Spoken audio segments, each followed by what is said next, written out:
Derek, this is very simple. I'm going to start with you, and that is, again, this is all about how do you attack the economic and the civil rights. And if people think that that's not what's going on, they clearly are not paying attention. It is very clear. Hey, Roland, not only they're not paying attention, they don't understand history.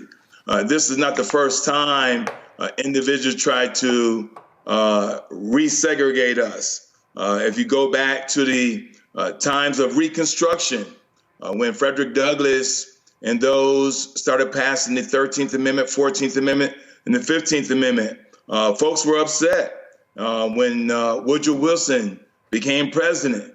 Grand Dragon himself did not like what was going on.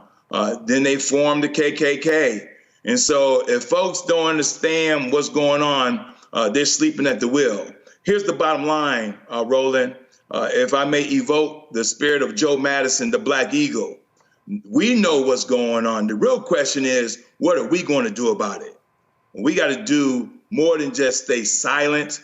We got to show up and show out. We got to boycott. We got to protest. We got to let our voice be heard because our ancestors prayed too hard and prayed too long and suffered greatly for us to just stay silent. And so that's the real question. What are we going to do about it? And here, starting in Georgia, we've been doing a lot. We've been making our voice heard. We've been protesting. We've been boycotting Target and others. We just cannot stay idle because the future, Roland, is going to look back at this time and ask, what did we do in 2025? Not what Thurgood Marshall, not what Dr. King did. What did we do? And the question will be asked, and depending on what we do today, it will determine that answer. Julian, one of the reasons why we have to do what we do, because we have to walk folks through what all this stuff means. And it literally is a civil rights, a legal, an economic, an educational assault. It is in all areas, and it is happening on the federal level, the state level, and the local level. And too many of our people are asleep at the wheel, focusing on other things, not realizing what is really going on. And if they don't wake up, it is literally going to be too late. You know, Roland, one of the things that interests me is the way that this person, the president, has thrown everything, including the baby in the bathwater, in the mix. So on one hand, he's talking about getting rid of straws. On the other hand, let's look at the bottom line, and the bottom line is the economic issue. He said he was running because he wanted to fix the economy. He has done very little about the economy. So that's number one. Number two, you're right. There are a whole bunch of our people have lost their, minds, not paying attention. And you have to pay attention to what this man is saying that he's going to do. But if we paid attention, people would have read Project 2025 because he laid it all out there. This is what we're going to do. Number three, I commend all the folks who are talking about boycotts, but let's be clear. The Montgomery bus boycott was 381 days. 381 days. I love Brother Jamal. I know he's coming on. 30 days ain't going to get it. 40 days ain't going to get it. Lynn ain't going to get it. No, Julian. I got to stop you. Matter of fact, let me see. I got to stop you, Julian. I know you real smart, but I got to stop you. Here's why. Always do. No, I got to stop you. No, here's why. Here's why. This is the book, The Montgomery Bus Boycott and the Women Who Started, the memoir of Joanne Gibson Robinson. All right, here's the reality. The Montgomery Bus Boycott was not originally 382 days. The Montgomery Bus Boycott originally was 1 day. After they did 1 day, they said, let's do it for the rest of the week. After the fifth day, then they said, let's continue it. So the reality is, and this is the reason I say this, but that's a mistake that we often make. We look at the Montgomery Bus Boycott and we keep saying 382 days, but that was never the original intention. They added, and then they said, let's keep going. The reason I'm saying that is because What Jamal Brown is doing, and I know because I talked to him about it before he launched it, the plan is to do a 40-day fast. It is to go from the beginning of Lent to Easter. And then after they hit Easter, there's a second phase. The reality is we cannot get people to think about a year boycott if they can't do 6 months. And we can't do 6 months if we can't do a month. So the reason I support the way he's doing it is because they are trying to do this thing in stages. Nina Turner and her organization launched their boycott February 1st. That was the first wave. We've seen the stock price of Target. Give me 1 second. Target stock. Okay, so I'm gonna do 1 month. Okay, give me 1 second. Give me 1 second. No, I need to show folk. So I need folk watching. This here is, okay, it's coming up. This is the stock price of Target. It's had some ups and downs, but the reality is when Target announced that they were going to get rid of their DEI programs, that following Monday, their stock price was $142.50. Since then, the stock price has gone down almost $17. So I want us to do this properly in terms of how we lay it out. So these are the facts, how it actually started. Joanne has it in her book. It was 1 day, then it was 5 days. Then it kept going, and after the Supreme Court decision, it hit its 382nd day. Yeah, I will yield to your greater wisdom, Roland. I will certainly do that because actually it was a situation where it started with 1 day and kept going. But the piece that I want to raise up always is the fact that this was a long distance boycott. It started 1 day, 5 days, 1 month, but it was a long distance boycott. And so a lot of people are like, okay, I'm not going to Target today. No, keep yourself out of indefinitely. And it's not only Target. I absolutely, I agree with that. But the problem, somebody in the chat room said this, and I'm absolutely right. If your target goal is to lose 40 pounds, if you don't lose 5, you can't get to 40. And I just think that oftentimes what we do is we don't approach it with a day-by-day strategy. I think we try to approach it long-term, and I'm simply saying I can't start something long-term if I can't get you to commit to short-term. So I think we got to get our people to commit to short-term and then build from there. No, you're absolutely right that, yard by my mom used to say, yard by yard, life is hard. Inch by inch is a chinch. And inch by inch is, not go to Target today or tomorrow and figuring it all out. What the power of an economic boycott is very, very important. We've seen their impacts, but they have to be sustained. Yes. And we have to start thinking about ways. See, here's one of the biggest challenges. In rural areas, there isn't any place else but Target. Okay, all right. No. See, here's, again, I understand the point, but here's the reality. We don't worry about rural parts of the country. Here's the reality is, country. No. First of all, Target has had for the past decade a urban strategy. That's been their target, okay. No pun intended. Okay, Target has not had a rural strategy. That's Walmart's strategy.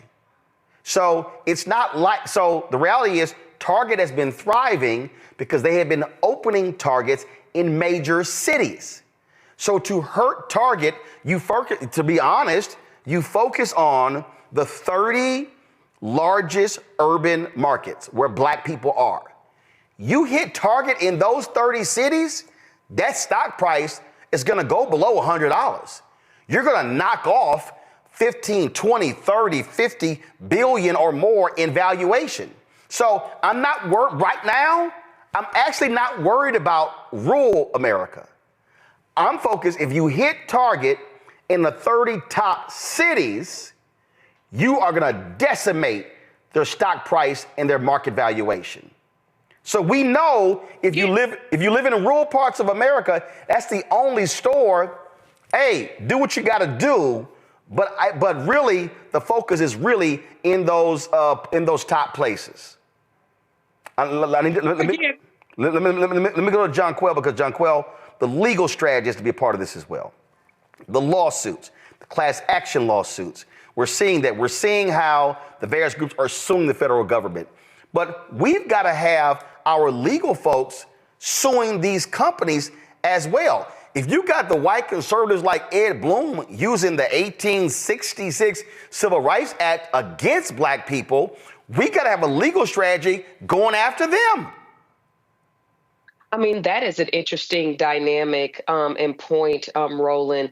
We've certainly heard about the lawsuit, the first major one, which was with the Federal District Court in Maryland that has blocked Trump some of his DEI orders. But as it relates to certain facets of it, not in totality, but there are injunctions where he cannot move forward with certain portions of eradicating DEI. As it relates to your standpoint at the state level, with attorneys mobilizing locally to sue these companies, that's an interesting construct, and one that I think would need to be fleshed out, and it's something, this is what I will say. Where everyone is in America at this point, everyone is terrified, they're scared, they're anxious, they're avoiding the news, they're avoiding the issues, they are not confronting these issues. And frankly, that's an idea or a construct that would have to be mobilized in order for that to even see what that framework or what that would even look like, whether that's at the state level or the federal level. So that's an interesting construct as it relates to attorneys mobilizing in that manner, suing these specific companies. That's interesting. So that's something that we would have to mobilize. And I'll tell you, right, I'm a millennial. And I'm on this panel. My generation, we were not alive during the civil rights movement. Okay. And frankly, I would say that a lot of us need help with mobilizing, as we didn't come up during that era. That's not something that hold up now. Hold up. I'm just telling you, we learned about it. Hold up. But arguably the civil rights movement ended with the death of Dr. King in 1968. But in the early 1980s, you hit the apartheid movement. In the 1990s, you hit the Gen of Six.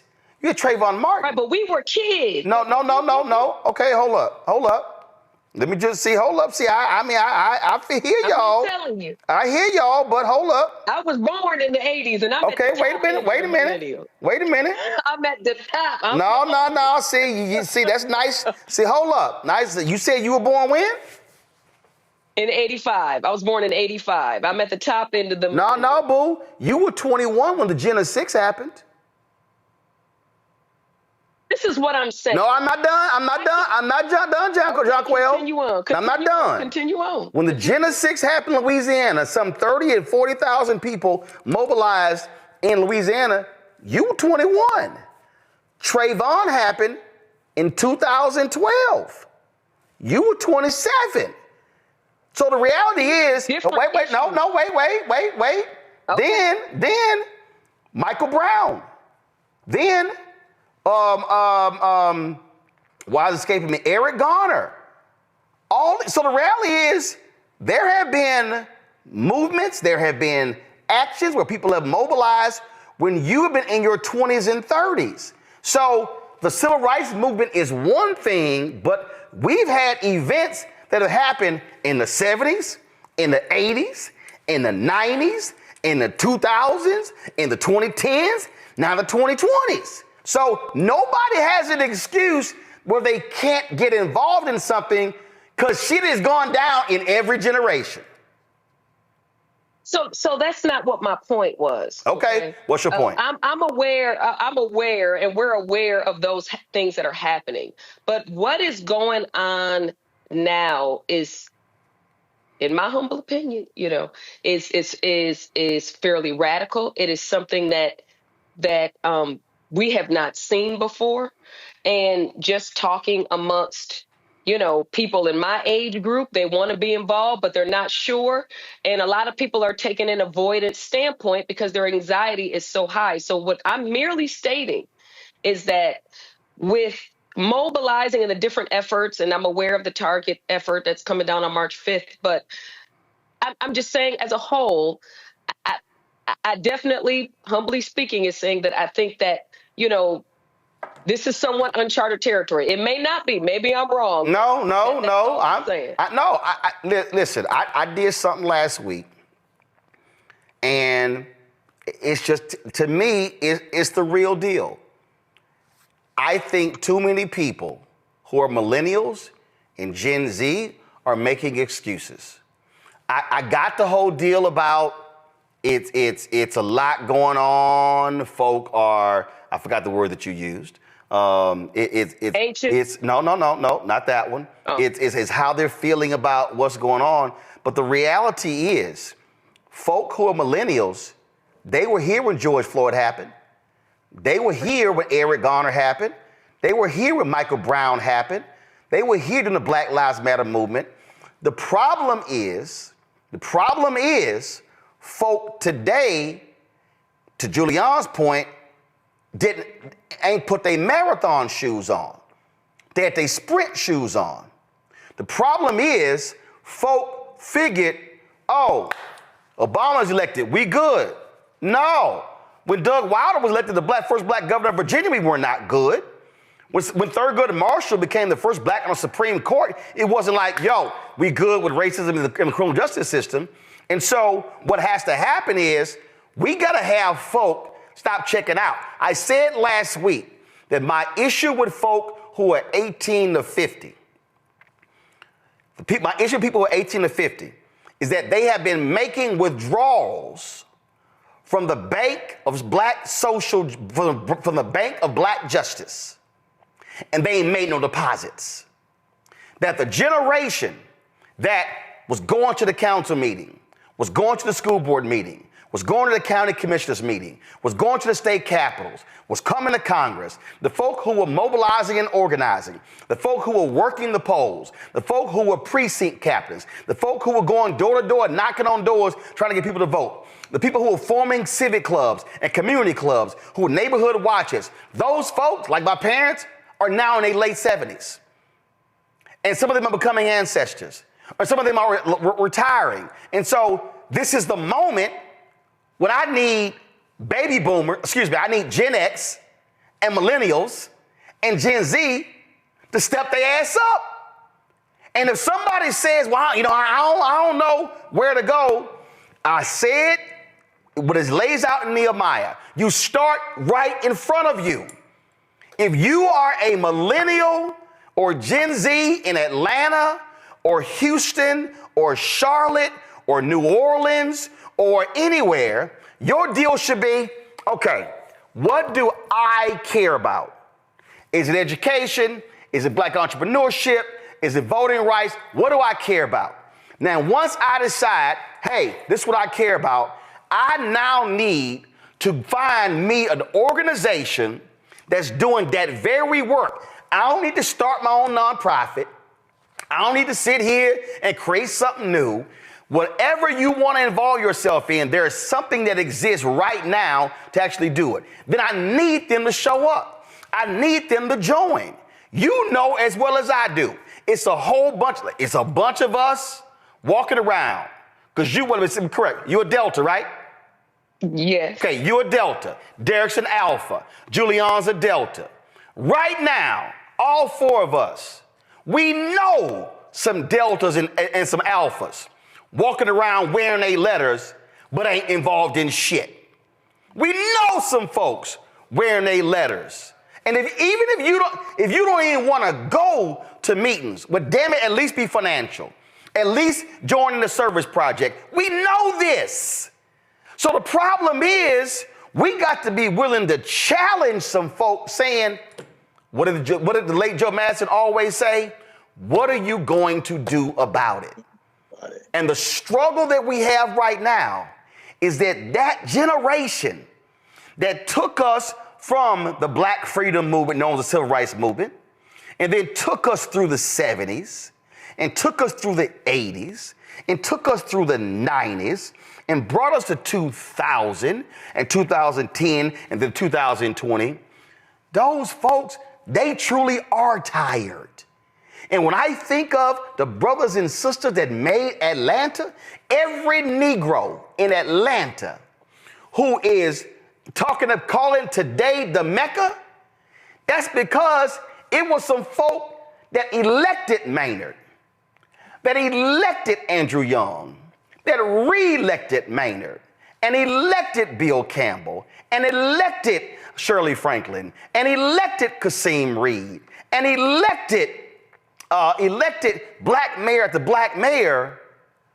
But it's been close the last 2 or 3 times. Atlanta almost came close not having a black mayor. Yeah. So I just need folk to step up and stop stepping out. Now y'all can respond, Jonquel, then I'm gonna go to Derek, then Julian. Well, we are getting to my point, right? So my point is that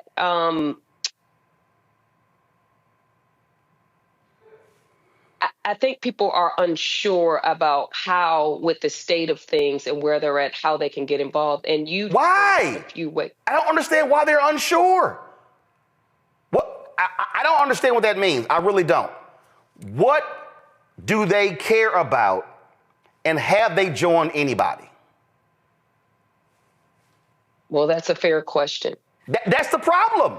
I mean, that's a fair question. I'm telling you right now, in every major city in America, I can guarantee you there are multiple organizations, Derek, that exist for folk to join. But here's the most important thing, Derek, why it doesn't matter, why it doesn't happen. Because it's called accountability. Because see, Derek, it's easy to talk shit about what not happened and what needs to happen when your ass don't join nothing. Right. Not only they don't join anything, Roland, they're comfortable, right? I mean, listen, Roland, I'm so with you on this one, brother, because when you think about everybody's been talking about, well, the Dems don't have a message, or Kamala Harris did this and this and this wrong. No, nobody in the history of this country ran 107 days for president and came up 2 million short. She got 75 million. The convicted felon got 77 million. But Roland, 89 million people, registered voters. What was it that they didn't see or hear? Because we talked about Project 2025. We talked about you may lose your job. And now there's 89 million who did not participate like the other 152 million, Roland. They calling my office up saying, I just lost my job at CDC. I just lost my job at FAA. I just lost my job at TSA.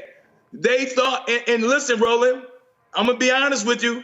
They do not look like any of us on this panel that's calling my office right now. They voted for him. And so people just got too comfortable. And so I always say, you got spectators and participators.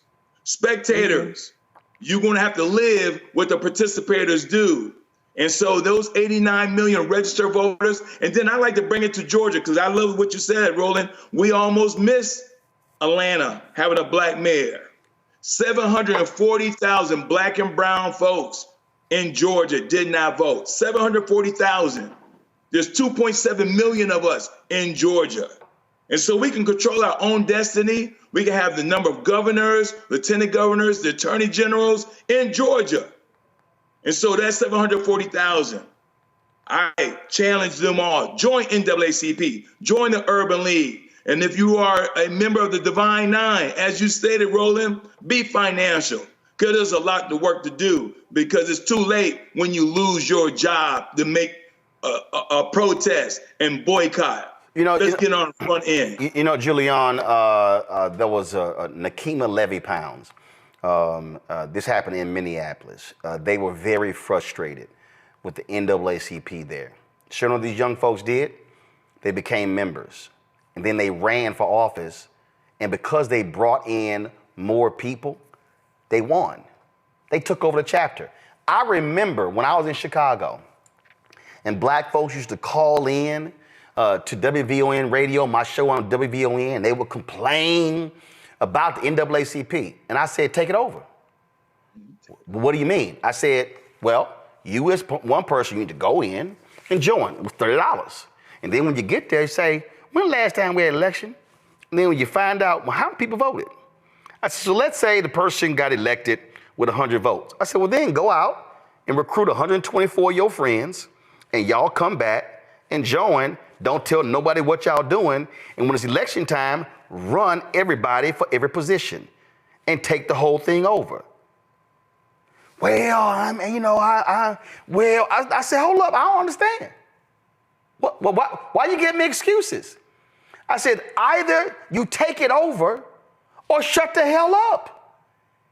And it was like, I don't know. I'm like, right, because that's gonna require some work. It's gonna require some work.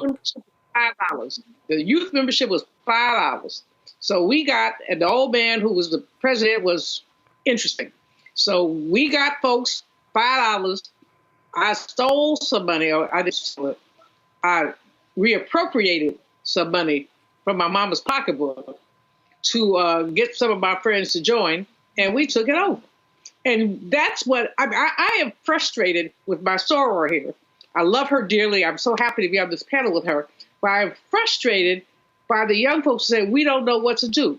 The playbook is out there. You do know what to do, and we must do it. I'm lining up with my brother who's talked about what's happened in Atlanta. Is happening all over the country. Our younger people are sitting back like they don't know anything. But hell, they came up under us. They got to know something. They've got to know something. And here's the bottom line here. What we see is a conspiracy of silence. I'm so glad you have the brother on from the Atlantic to talk about the resegregation, because it's really important what's happening. What we're seeing is a lot of people, they not in it. I just had one of my white neighbors telling me, I don't even know why she talks to me, telling me, though, that her niece got laid off from a health lab somewhere in the middle fiddle somewhere. She's like, well, what can we do? I tried to keep my language clean, but I'm thinking, if you had not voted for that man, we would not be in this situation.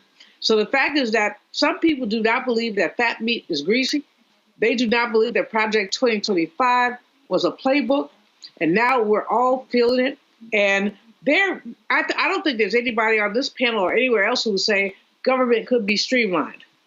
But streamlining government and wholesale layoffs, 5,400 here, 3,000 there, USAID workers stranded abroad. That's not what they voted for, but that's what they got. Got it. And so we move ahead into 2026 midterms. Actually, you can't get to 26 until you deal with 2025 local elections. Let me let John Quell respond, and then I got to go to a quick break and then go to my next guest. Go. I'm going to say this real quick. I think everybody is missing my point. My point is not to state that I'm unaware of how to be active. I'm extraordinarily active in the community. What I was stating is that my generation specifically did not grow up under the conditions during the civil rights movement with having to deal with racism to that magnitude to the day to day.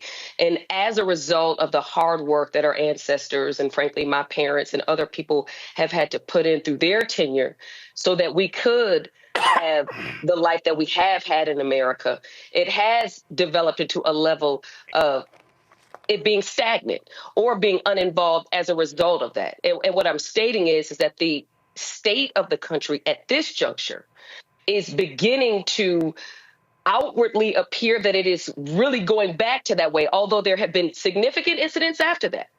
But my point is that it is coming out that it is affecting people's day to day in that kind of capacity. And that's what I meant by relating that back to the civil rights movement, to where I think more people are wanting to be involved and are more anxious, and they are scared to the degree that those back then during those times where some of these other instances over time may not have affected them to that level of intensity. I made that clear. No, I got your point, and I'll say this here before I go to break. I think the problem for, and I often refer to myself as a post-civil rights movement baby. The problem for post-civil rights movement babies, and that's Gen X, that's millennials, that's Gen Z, and now Gen Alpha, is that, as I said, we are still living off of the hard work of baby boomers in the previous generation. Correct. And a lot of us fell for the okie doke. We actually believed that we would not have to fight racism. We actually fell for the okie doke. And I was on CNN telling people, don't believe that BS, that we lived in a post-racial America. Many of us were shielded by parents from the harsh realities of redlining, of segregation in homes, and the things that we encountered. So we actually believe that we lived in this, as that scene from Scandal, when a man says, you're running around as bombs are going off, and you're mistaking it for a field of daisies. And so what we have to recognize is now that Gen X and millennial and Gen Z and Generation Alpha is now faced with the reality of what they're doing, the question now is, are they going to wake the hell up? The question now is, are they going to get their asses off the sidelines and get away from the brunches and get away from taking 8-10 trips a year and doing all, and listen, we all have done fun things, but are they going to get in the game? Are they actually going to be able to do something? Are they going to sit here and step up? Are they going to join organizations? Are they going to recommit themselves to the advancement of Black America? Because if they're not going to recommit, if they're going to stay on the sidelines, if they're not going to get involved, then they're going to get exactly what the opposition is going to do, and that is they're going to run roughshod over this system while too many are sitting idly by, as I said, engaging in bullshit conversations about a housewives show, or if LeBron and Michael Jordan is the GOAT, or some other stuff. I don't give a shit what Married to Medicine is talking about. I don't give a damn about no Hollywood, Zeus Network. I don't give a damn who Jocelyn is fighting. I don't give a damn about any of that stuff. But what we cannot have is another generation of Black folks who are ill-informed, who don't watch news, who don't listen to the news, but would rather say, I don't want to hear all of that stuff because it's just too much. But then when that stuff comes to their front door, they then go, I wish somebody would have told me. Well, you had the opportunity to access the information, but you opted not to for some other stuff. And that's really what we're being faced with.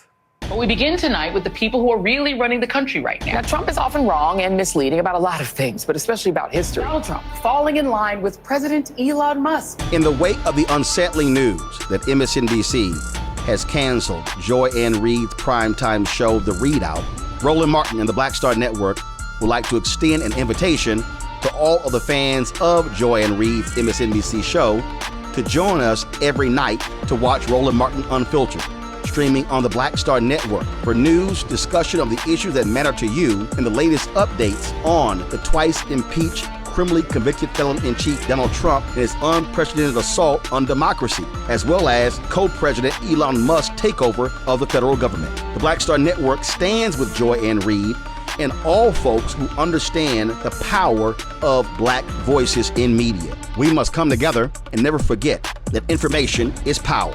Be sure to watch Roland Martin Unfiltered weeknights, 6 p.m. Eastern at youtube.com/Roland S. Martin, or download the Black Star Network app.